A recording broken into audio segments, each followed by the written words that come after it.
చంద్రబాబు నాయుడు గాను జగన్మోహన్ రెడ్డి పరిపాలన తేడా తేడా ఎలా ఉంటుంది? జగన్మోహన్ రెడ్డి గత ప్రభుత్వంలో అందరూ దోచుకోవటం రౌడీ రాజ్యం, గంజాయి హబ్బుగా ఉన్నటువంటి రాష్ట్రంగా తయారైపోయింది. ప్రీవియస్ గత ప్రభుత్వంలో మెయిన్ డ్రగ్స్ హబ్బు ఆంధ్రప్రదేశ్గా చెప్పుకొని మిగతా రాష్ట్రాలు కూడా మన వైపు చూస్తున్న క్రమంలో మరి రాష్ట్రాన్ని రావణ కాష్టంగా చేసినటువంటి వైసీపీ ప్రభుత్వానికి 11 సీట్లకే పరిమితం చేసి ప్రజలు బుద్ధి చెప్పి మరి చంద్రబాబు గారిని ఎన్నుకోవటం జరిగింది. మరి మాట ఇచ్చిన విధంగానే నెల రోజుల లోపులోనే మరి ఫంక్షన్లు ఇవ్వటం జరిగింది. అదేవిధంగా ఈ రోజున చిన్న కార్యక్రమాన్ని మరి యువ నాయకులు నారా లోకేష్ గారు తలపెట్టున్నారు. ఒక చిన్న వాట్సాప్ మెసేజ్కి స్పందించేసి ఐఐటీలో 28 మంది పిల్లల్ని ఎంచుకొని వాళ్ళకి ల్యాప్టాప్లు అవన్నీ ఇచ్చేసి వాళ్ళకి సీట్లు కూడా ఇవ్వటం, మరి ఈ రోజున వాళ్ళ ఫ్యామిలీలు అందరూ చాలా సంతోషాన్ని వ్యక్తపరుస్తున్నారు. ఈ విధంగా మొదటి నెలలోనే ఇసుక మాఫియాకి కేర్ ఆఫ్ అడ్రస్ వైఎస్ఆర్సీపీ ప్రభుత్వం. అట్లాంటి ప్రభుత్వాన్ని కూడా మన ప్రభుత్వంలో జరగకూడదని చెప్పేసి మరి టన్ను 250 రూపాయలు మాత్రమే పెట్టేసి సామాన్యుకు కూడా అందుబాటులో ఉండే విధంగా మన ప్రభుత్వం చర్యలు తీసుకోబోతుంది.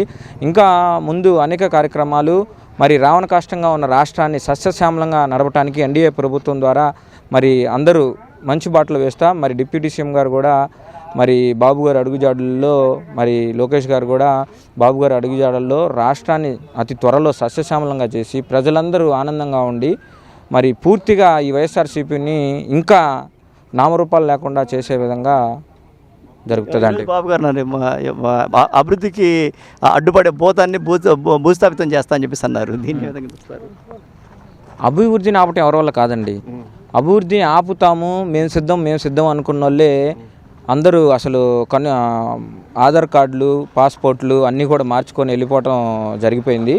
మరి ఫ్యాను కనుచూపు మేరల్లో కూడా ఆ గాలి ఆ వాసన అవనేది అసలు రాష్ట్రంలో లేదు. ప్రజలు కూడా ఎవరు నమ్మరు.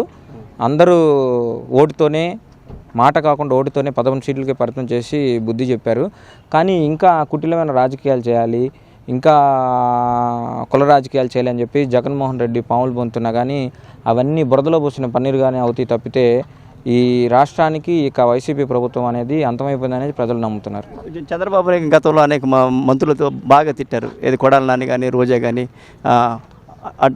అటువంటి వాళ్ళు తిట్టారు.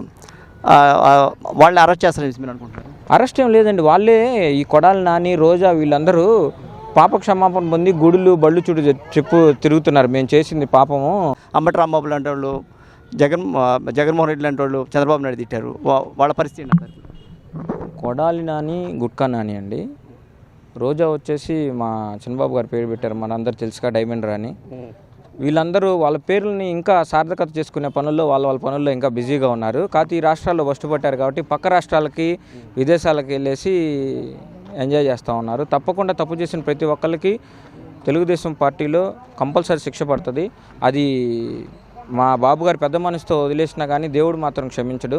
ఇప్పుడు టీటీడీని ముఖ్యంగా బాబు గారు ఛాలెంజ్గా తీసుకున్నారు. గత ప్రభుత్వంలో ఒక లెటర్ మీద 10 మందికి దర్శనాలు 20 మందికి దర్శనాలు చేసి ఒక టీడీపీని అంతర్రాష్ట్ర దొంగలకు అప్పచెప్పినట్టుగా అయిపోయింది పరిస్థితి.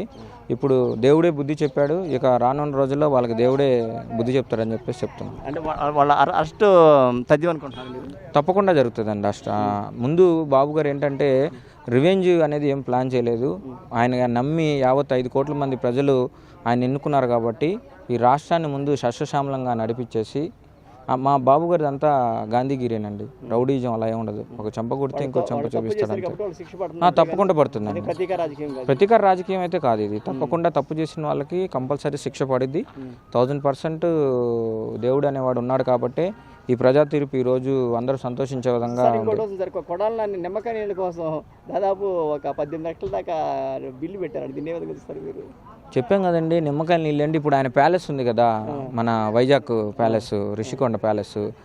ఇప్పుడు అది కూడా చూడబోతే బాత్రూమ్కి ఎన్ని కోట్లు కష్టపెట్టండి. ఇవేనండి, ఇవన్నిటికీ కంపల్సరీ సమాధానం చెప్పాల్సి వస్తుంది. వీళ్ళందరూ జైలు జీవితం కంపల్సరీ భరాయించాల్సి వస్తుంది.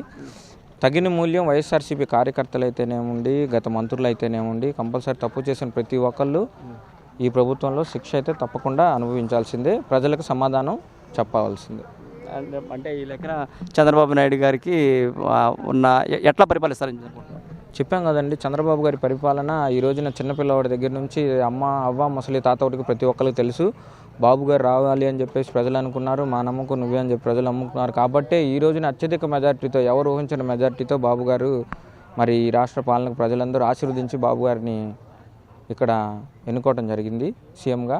తప్పకుండా ఈ రాష్ట్రాన్ని సస్యశ్యామలంగా చేసే ఏకైక నాయకుడు మన చంద్రబాబు నాయుడు గారు అని చెప్పేసి తెలుపుతున్నాం. సార్, ఇంకొక లాస్ట్ క్వశ్చన్ అండి. ఇప్పుడు ఆయన ఒక మాట అంటున్నాడు, ఎందుకంటే ఇప్పుడు ఇక్కడ అమరావతి రాజధాని కొనసాగాలని చెప్పేసి ఓన్లీ ఇక్కడ ఉన్న వాళ్ళు మాత్రమే పెయిడ్ రాజకీయాలు అని చెప్పేసి అన్నాడు. దీన్ని అమరావతిని లేకుండా చేయాలని చూశారు. కానీ ఇక్కడ వీళ్ళు అమరావతి ప్రజలందరూ గట్టిగా బుద్ధి చెప్పారు. దీన్ని 100% అండి. వాళ్ళ దీక్ష ఎవరు చేసిండ్రు? గత ప్రభుత్వాలు వాళ్ళ దీక్షని చాలా హాస్యంగా మాట్లాడుకుంటా చెప్పున్నారు. కానీ వాళ్ళ కన్నీరుకి, వాళ్ళ ప్రార్థనలకి, వాళ్ళ దీక్షలకి భగవంతుడు అనేవాడు కరెక్ట్గా బుద్ధి చెప్పాడని అనుకుంటున్నాం. అనేక మంది కోట్లు ప్రజలు కూడా ఆ రాజధాని వైపే ఉంది అందరి చూపు.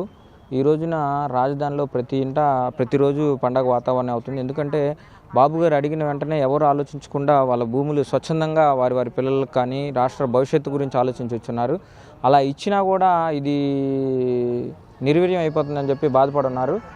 అలాంటిది సహించలేదు. కాబట్టి ఆంధ్ర రాష్ట్ర ప్రజలందరూ విభజించి పాలించని చెప్పేసి జగన్మోహన్ రెడ్డి గారు ప్రయత్నించినా కానీ మాటలు మాట్లాడకుండా ఓటుకుతో బుద్ధి చెప్పి 11 సీట్లకు పరిమితం చేశారు. కాబట్టి వైసీపీ ప్రభుత్వం ఈ విధంగా కనుమరుగైపోయింది.